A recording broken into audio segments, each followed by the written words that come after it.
একটা ছোট ভাঙা ঘর। হাল্ক সারা দিন মোবাইলে ফ্রি ফায়ার খেলছে। কাঁদতে কাঁদতে এলো হাল্কের কাছে। মা বলল, ঘরে একটাও চাল নেই। হাল্ক বলল, আর দুটো অ্যানিমি আছে, মারতে পারলেই গেম জিতে যাব। বাবা বলল, হাল্ক, তুই আবার গেম খেলতে বসেছিস? তোর কি একটু মায়া হয় না? বাবা দুজনেই কাঁদতে কাঁদতে বলল, তুই কোনোদিন শুধরাবি না হাল্ক, মনে হচ্ছে। বাবা হাতে লাঠি ধরে বলল, হাল্ক, তোকে আমি আজ বোঝাবো কত ধানে কত চাল।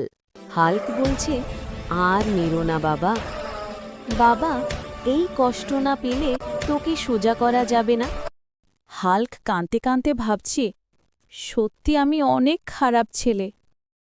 হাল্ক বলল, এবার এই সংসারের দায়িত্ব আমাকেই নিতে হবে। আমি ছাড়া আর কেউই বা আছে? হাল্ক পরের দিন সকালে সাইকেল নিয়ে কাজের উদ্দেশ্যে বেরিয়ে পড়ল। এত কষ্ট করে ভিডিও করি, তাও তোমরা লাইক করো না, সাবস্ক্রাইব করো না। আমার অনেক কষ্ট হয় বন্ধুরা।